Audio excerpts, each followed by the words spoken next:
Welcome to episode 8 of Ride On with Tom Fallwell.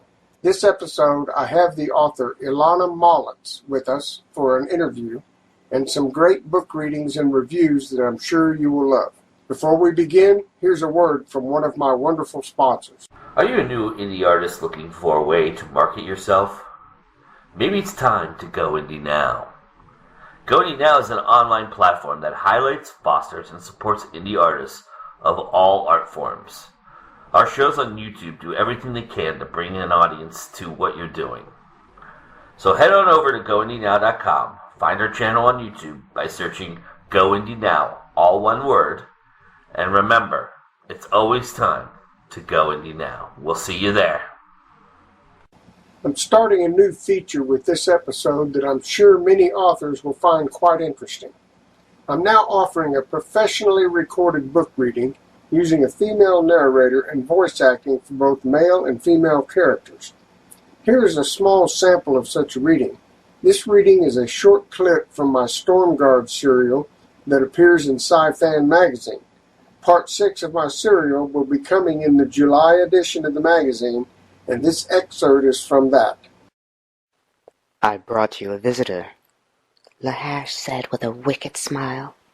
When Uriel stepped into view, my heart leapt with relief, but the comfort was short-lived as I saw the same wicked smile on her face that was on the fallen lieutenant's. At that instant, I wondered if Gabriel had been right. Had she truly involuntarily joined Lucifer's ranks? Had she rejected her angelic legacy to become one of the enemy? Had she rejected me? "Those manacles suit you, Zach," she said, her eyes roving over me lustfully. "I could have a lot of fun with you chained as a slave." At first, I couldn't believe my ears. Then it dawned on me, there was no way that this could be Uriel. It might be her body, but her mind, the manner, the speech, was all wrong. Gabriel was wrong. She was not a willing fallen. They had somehow possessed her, though I wasn't sure just how yet. "What have you done to her?" I asked Lahash angrily. "Why, she's simply been set free of those restraining bonds that you call morals. She's one of us now." These professionally recorded readings can be up to 5 minutes in length, but only 2 will be featured in each podcast episode, so space is limited. Each reading can be purchased for a mere $20 and will include a link to the book and the author on the podcast page. If you're interested in one or more of these readings, you can find details on my website at tomfallwell.com/become-a-sponsor.html. Here's an example of what you can expect. This reading was created for Mary R. Woldering for her book Voices in Crystal from her Children of Stone series. O beautiful one, Ashurilit, immaculate one of the goddesses, torch of heaven and earth, radiance of all the lands, goddess, lady of heaven, first begotten of Sen, firstborn of Nangal, sweet sister of Sheamus. O Asher Anu, you rule the heavens, O queen of morning and evening sky. Marai's voice rose like the drone of a horn. Come bless me this starry night. Shine for one who begs to serve you. Come bless me this starry night. Each phrase the shepherd sang to the goddess was different from the one that came before it. He never planned his songs of worship. In each part of his song, Marai worshipped a particular aspect of his beloved, yet dreaded goddess. Do you hear me, sweet one? He asked the night sky between verses. Tonight might be the last one for a long time. He noticed his hands were up in supplication, as if they were holding his song aloft for her. Only the stars answered with their quiet twinkles. Maybe there's nothing to sing to. Maybe Shep is right. Maybe it is time to go. He let his arms drop after a few moments, then trudged cheerlessly into the inner recesses of his cave home to collapse to sleep. I should sing some more. Try one more time. On a night like this, I used to sing till dawn. I have to think. Tired. Too tired. Marai hadn't felt quite as bad about eating with his family and the traders who had camped for the night. His massive shoulders sagged until he formed the outline of a vulture.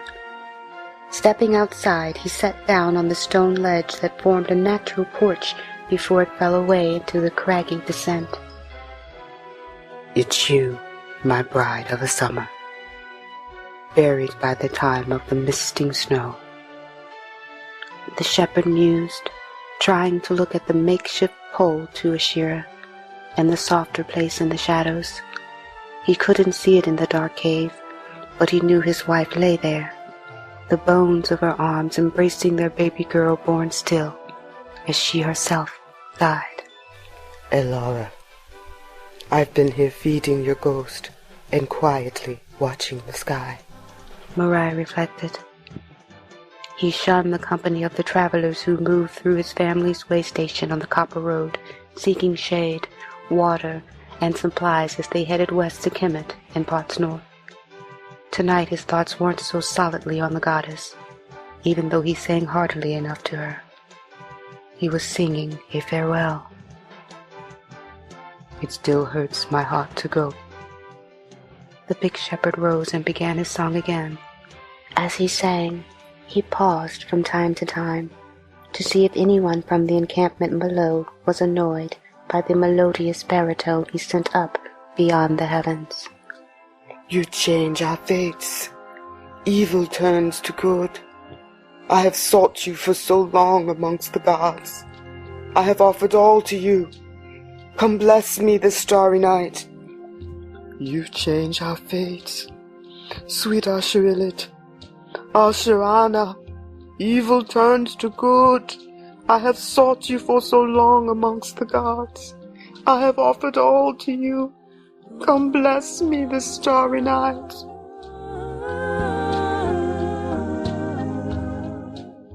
This has been an excerpt of Children of Stone, Voices in Crystal, Book 1, by Mary R.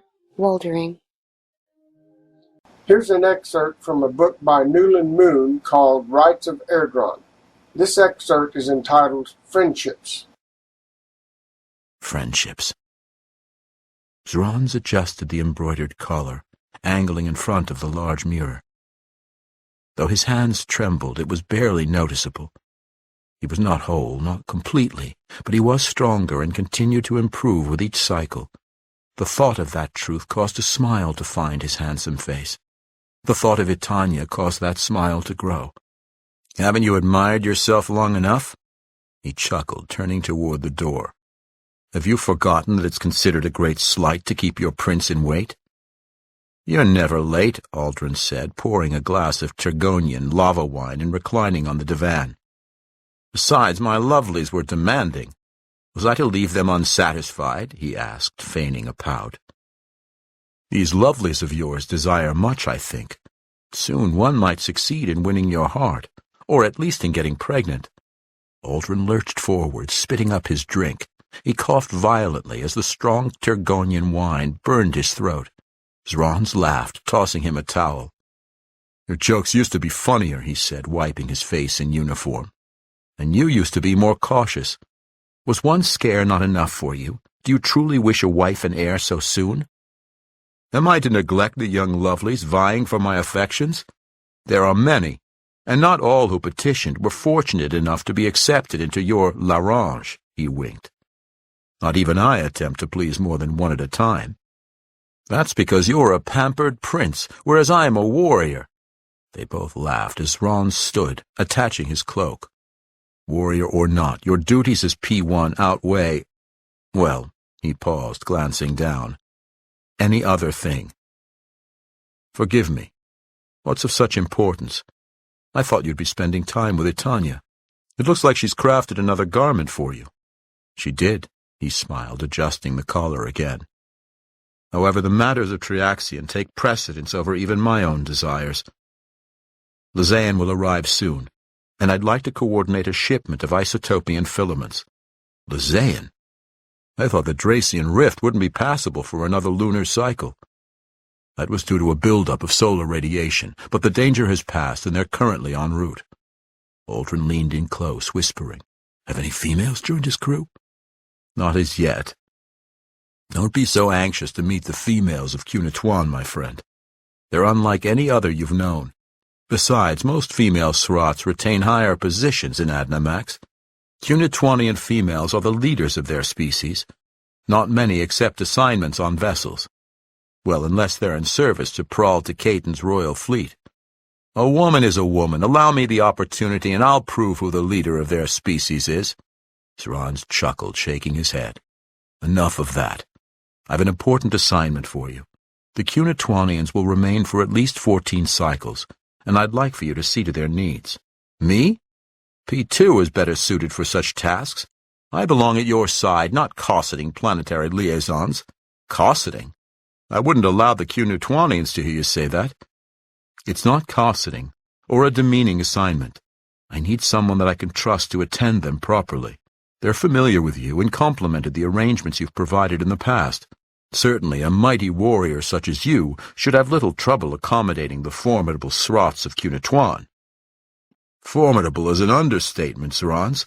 The last they were here, I ended up with 3 cracked ribs and a broken arm." "Indeed," he chuckled again. "Your 203-centimeter height is considerable for Triaxion, but is comparable to a mere child on their planet. I'd advise against challenging them in the future. They spar not for sport, only for victory and honor. A lesson I've already learned." Srans halted, regarding him seriously. "I also plan to visit Praesiton." When Aldrin attempted to protest, he silenced him with an upraised hand. "The danger is minimal, and we're taking one of Lysaean's veiled shuttles." "Minimal? You can't leave Triaxion without your P1. What does the Queen think of your plan?" "She would have me remain, but Radrin convinced her otherwise. We'll meet with Nosro Shim on the far side of the planet. He's an honored guest at the Herald of Spirit recital. With the increased traffic and activities, our visit will go unnoticed. Besides," he said, moving forward, "M01 Airdra will mask my features." "Who will you be this time? Perhaps an Alidorium pleasure trin? I can picture you now with a stry-stick dangling from your mouth and one huge glassy amber eye blinking wantonly at the new Academy recruits. Ensure that he gets the breasts right. That's their best feature. I think a Charsnean traitor would be a better choice. However, I'll remember that you prefer a pleasure trin the next time you're on assignment for Triaxion." Hello, I'm Kay Gantus from Author Assist. I'm a freelance writer and author of 8 books and over 35 publications. I have been in this business for over 25 years, and I'm proud to call myself an indie author. However, being independent comes with a lot of responsibilities that take time, skill, and experience, all of which I have, and for this reason I now offer my time and experience to other indie authors. My services include, but are not limited to, virtual assistance, social media consultancy, marketing and promotional management, blog tours, event and party hosting, setting up and the promotion of Head Talker and Thunderclap campaigns, branding, logo design, narration, book trailers, newsletter and sign-ups, bookmark design, teaser and banner design packages. All permanent positions and services come with regular updates via video meetings or phone calls. Even when our arrangement has ended, I'm always around to give advice and answer any questions that the author has. If any of these services interest you and you'd like to discuss them further, then please get in touch with me via Facebook at Kgantus Author Assist or email kgantusauthораssist@gmail.com. Samples and testimonials are available on request. I look forward to chatting with you. Next up, we have a book review for the book Voices in Crystal from Children of Stone series by Mary R. Waldering. Children of Stone, Voices in Crystal by Mary Waldering is a well-crafted and detailed story encompassing several genres and epochs seamlessly. Author Waldering has an exceptional expression of prose, delivering an almost lyrically impassioned style interwoven with a dense, multi-layered plot. Marai is but one of the fascinating multi-dimensional characters that you will love. Waldering draws upon aspects of histories, ancient cultures, and religious ideologies while inserting moral lessons and challenges that cause you to not only think, but that pull you deeper into the story until you're lost in her fantastical creation. Highly recommended. This is not only an epic fantasy, it is a wondrous story that magically crosses and merges genre lines with seamless perfection. For more fantasy, sci-fi, or sci-fan book reviews, please visit angelicmusings.org. Hello, we have again with us today another guest author to speak with. This week we have Ilana Maletz, and she is from Northern Arizona and has a book called Charissa's Gift, or Charissa, I'm not sure if I pronounced it right now. But we're going to talk to her about her book and about her being an author today. So let's welcome her. And Ilana, it's good to have you with us on this show. And why don't you tell us a little bit about yourself and who you are? Okay. Well, thank you, Tom. It's nice to be here with you. I am a Northern Arizona resident. I live in Sedona, Arizona. We moved here about 7 years ago now from the East Coast. We used to live in Boston. But we just found this place so beautiful that we bought some land here, and it just kept calling to us until we finally built a place and came on out. I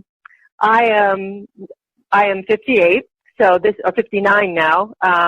So this book is my very first that I published. I've written for a very, very long time, but I've never tried publishing until these later years. And I spent most of my years raising a family, and I taught music for a very long time. I'm a singer, and I taught voice in mostly to high school and middle school grade students. And for the last several years that I was teaching, I was at the Boston Arts Academy, which was a performing arts high school. So a lot of years spent with music, and now that we're out here and it's kind of a very different environment, I don't know, it captured my imagination. I started writing again, and I really liked what I had, and I decided to try and publish Charissa's Gift. So that's how that all started. Well, what made you to decide to go the indie author route, or do you have a publisher? I don't have a publisher. I said earlier that I'd never published before. I actually had tried once many, many years ago to publish a children's novel. But it was when my kids were still young, and it kind of at the heyday of, when I was, had like a big music studio. And I tried to understand the process, but I just never quite understood, what would be the right things that I could do to kind of get it working for me. And I would send out the manuscript, and a lot of times, you never hear anything back. It was just a lot for me to try to keep on top of, and there were so many other things happening in my life. I just kind of decided I'll let that experience just be an experience and go back on to doing this my busy life. But this time, things had changed a lot. Now there was, there was opportunity, with Amazon to publish, and a lot of people I was meeting out here were indie authors themselves. There's a lot of book fairs, and we have a really big one down here at the Tucson Festival of Books. And so, I was becoming familiar that this was, really an option. And it was also so easy once you start, kind of reading about it. It was very understandable process, and I guess I was drawn to it because it seemed like I could at least know and understand the process, and actually have a published book in my hands at the end of that process. And so that's kind of how come I ended up indie this time. I just maybe because the first experience seemed so kind of unfathomable, and this seemed so knowable. Well, did you said you met a lot of indie authors there. where you're living? Did they give you a lot of advice? Did they help you out any? I would say not so much in beforehand. Now that I've kind of published and I'm meeting more people online and at festivals and things, we're sharing experiences more. But I think I would say that when I was writing my book, I was pretty much, it was my own little world.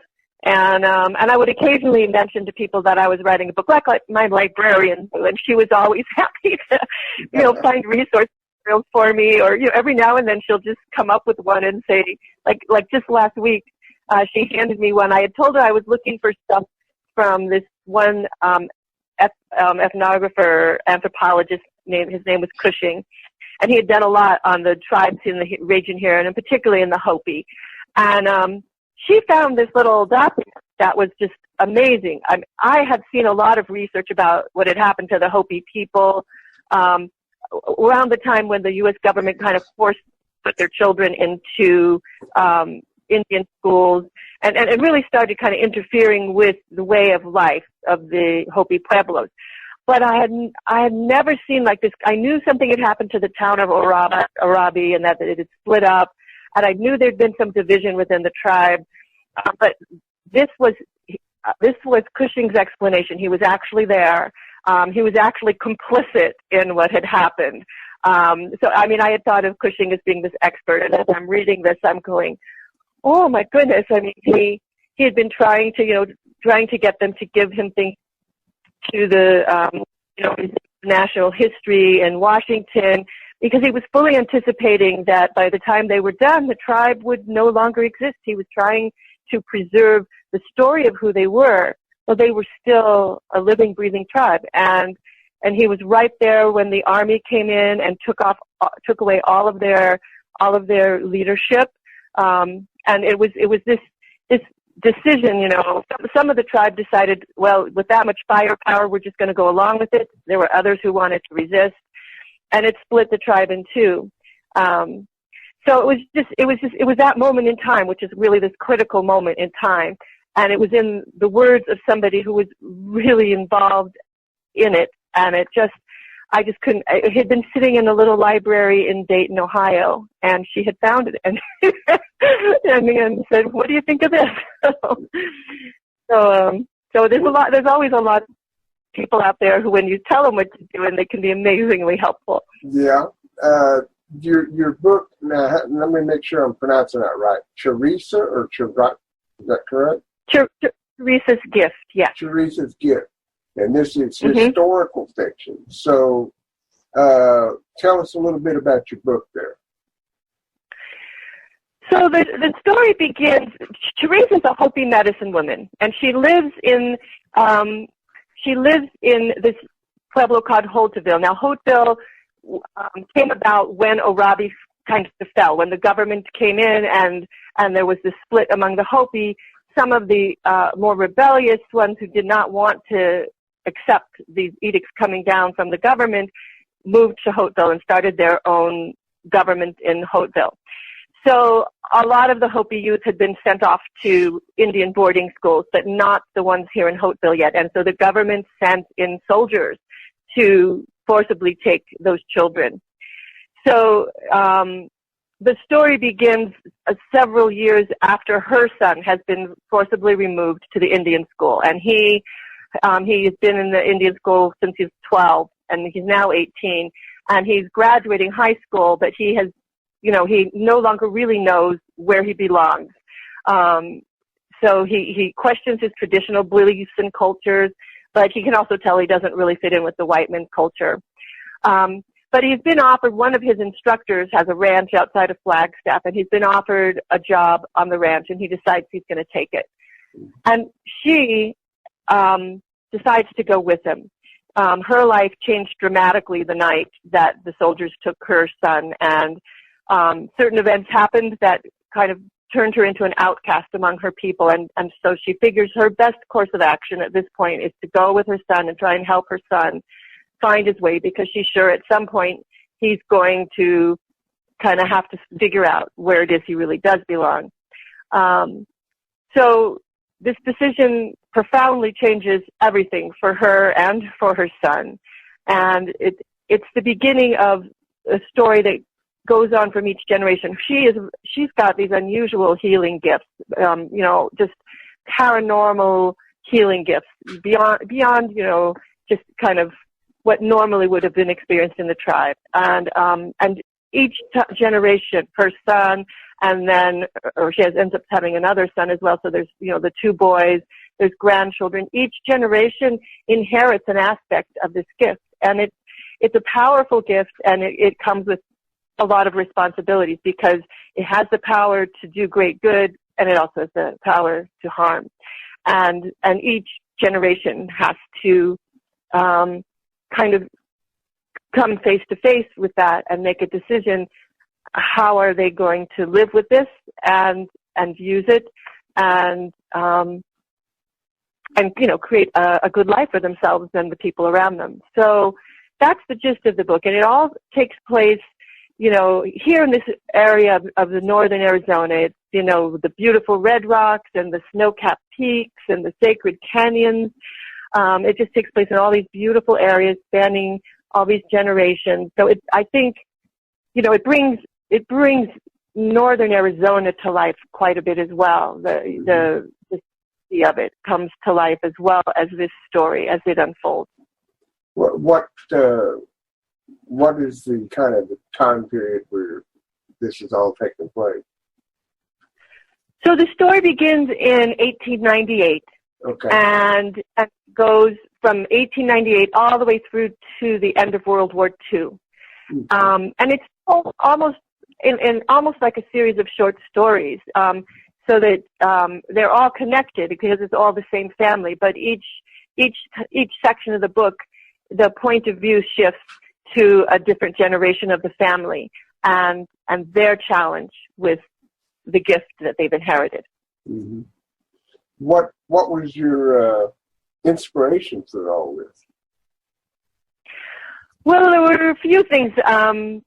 Living here in Sedona, I mean, I can walk out my door and I can go for miles and not see anybody. And I can go, just walk up a hill and I'm immersed in red rocks and canyons and I can see elk and I can see packs of coyotes and I can see all kinds of bird life. I mean, it's beautiful. It's inspirational to be there. And I'm walking on these paths that I know others have walked on before me. And as I would walk those in the early years, I would kind of ask myself, like, there's this one right, just the next few acres over from me is this old ranch from the 1940s, still standing, kind of decrepit. But I would, walk by it and I would look at it and I would wonder about, the people who lived there. And the neat thing about Arizona, or Sedona, I should say, but all of Arizona, is that a lot of people who lived the history, the beginning history, or I should say the pioneer history of Arizona, many of them are still alive. So I actually met a man who was, much older now, but he used to play with the boy who used to live in the ranch that I walked by, on my walks many days. And he, could tell me, what life was like going to school back then. These kids, they would have to get up before the light came up, maybe, 4 a.m, and they would have to walk a couple miles through wilderness at that time. I mean, it's still wilderness now, but it was even more wilderness then, to where the main road would come up. And then somebody would come pick them up in their pickup truck, and they would drive them over Oak Creek all the way to Cottonwood. There was no school out here for a long time for the kids who would go to school in this area. They'd go all the way to Cottonwood, which even now is like a 40-minute car ride. So it was a really long day for these kids, and that's how they would get to school. But he remembered, I mean, this was during, before World War II is when these people, started this ranch. And then I think what happened during World War II, the husband went off to war and the wife couldn't keep the place up, and then it got sold to someone else. But they used to raise cottontail rabbits for food, and they would bring the rabbit meat into the store. There was this one little general store, and they would sell it there. And we, to this day, we have jackrabbits, which are native, but we have these little cottontail rabbits too. I mean, the coyotes have a nice, a nice source of food. But, when they left, I think they just let the bunnies out. And bunnies did what bunnies do. Yeah. Well, I've been through Arizona before, and it is some beautiful country down that way. And I've seen some of the more common sites around Route 66, anyway. Yep. But and I was just going to say I can see how that would be very inspiring for a story. But what got you interested in the Hopis in general?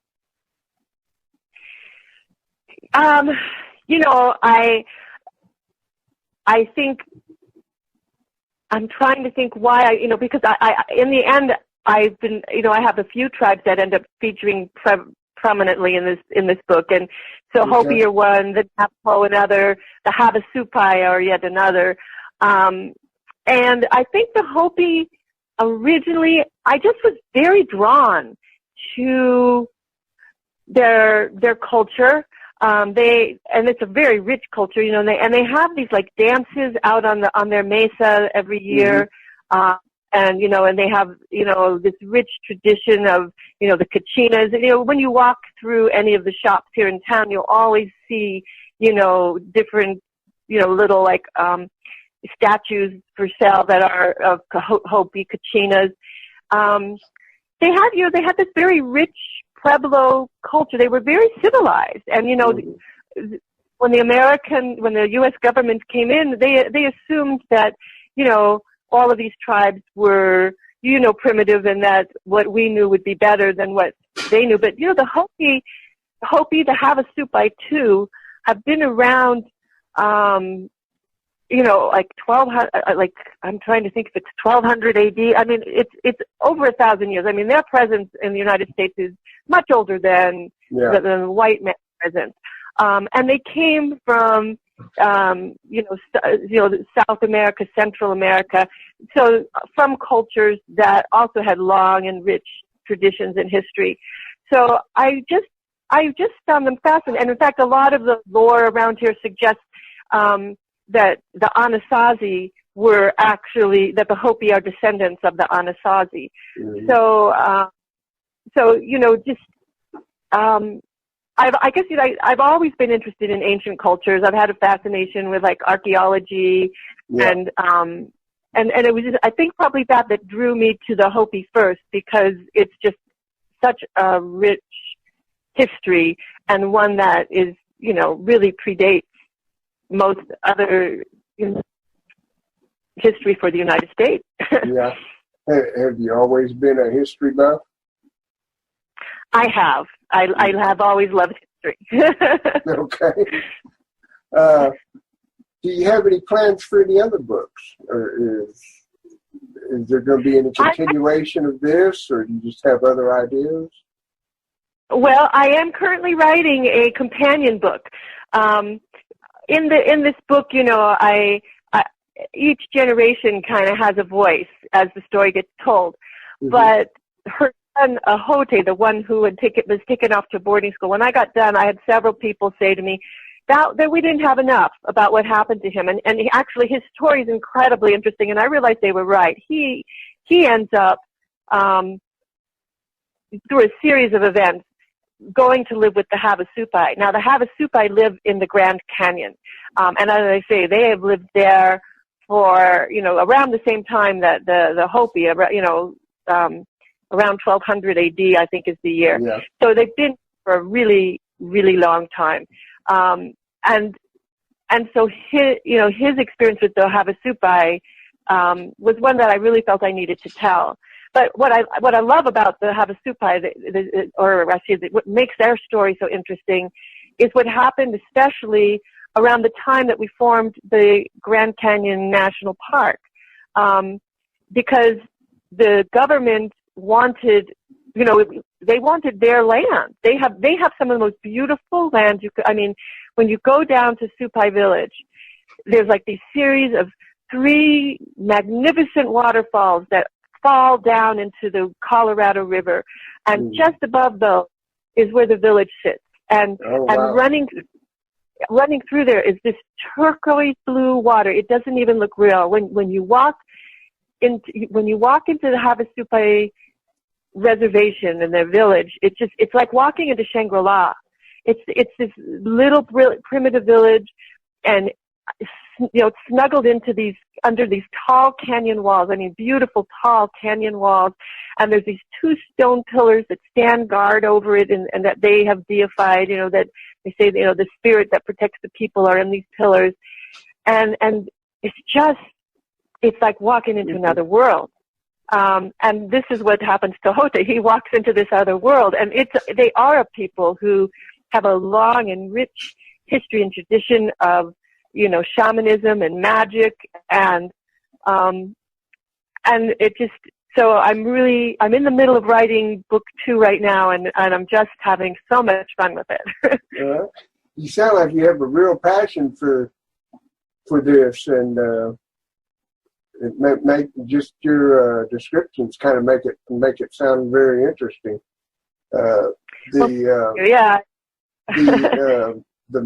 I think the magic element might even grab a few fantasy fans for something like this, even though it's not actually considered a fantasy novel. But I think it's got a lot got a lot to desire there. Go ahead. Yeah, so book 2 in particular has a lot more magic. Book 1 has magic, but once I put a Hote in the middle, and I'm starting to research these shamans and what they could do, and it just, I mean, book 2 has a lot more magic in it. And it's all, what I love is that it's all based on things I'm not just making this up out of my head. These are that I'm reading, and these are things that were that happened. So I just they are amazing. I mean, there's a lot of amazing cultures out here, and I've had a chance with this book, with these books, to really touch on a few of them, and hopefully, let them shine a little. Yeah. Are you involved with the social media, indie community, online? So I am online. I'm on Facebook, and I do belong to a couple of author groups, which I really enjoy. And I did Brains to Books in April. That was my first real experience of doing something an online. And I have a website. So I definitely have an online presence, and I definitely enjoy communicating with the writing community that exists through the internet as well. Mm-hmm. Have you received any support from the indie community in any way, or have they done anything to kind of help keep you going or inspire you? I would say definitely.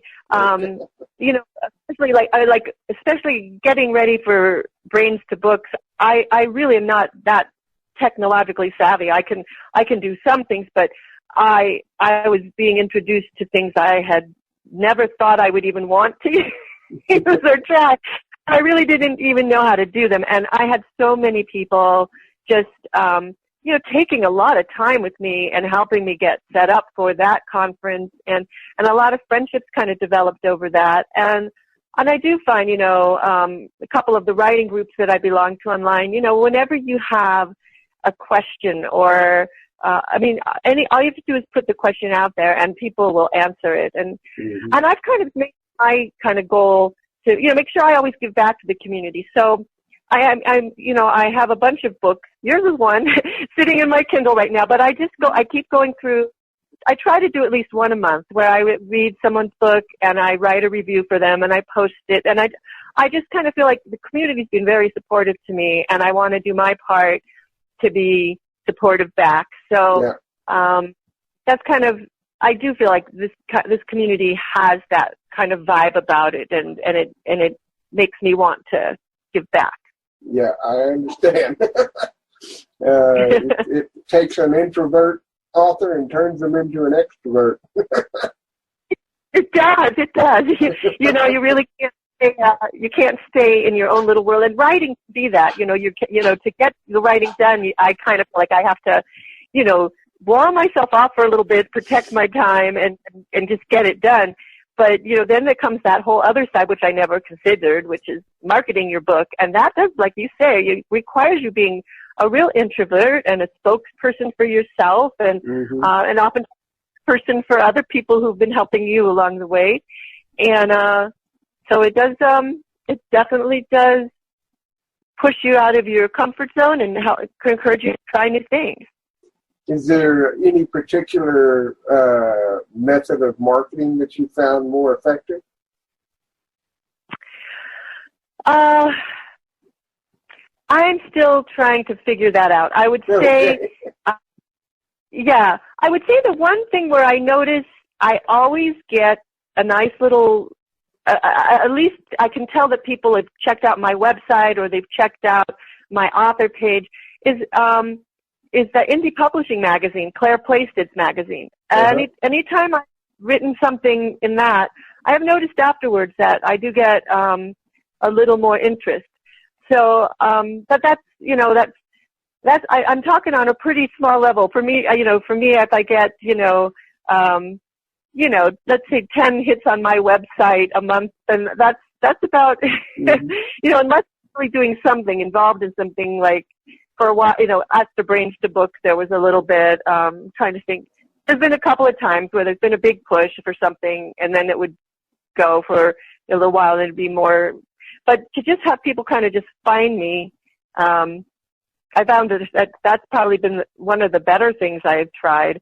Okay. There's a lot of I'm going to try. I was at, and one of the things she mentioned that I thought I would try was this thing, I think it's called Tasty Blog, which was just like for $120, they will do a blog tour for you, and they have a pretty wide reach. And she said she's gotten a much bigger market online by doing that. She had a few other things that she mentioned.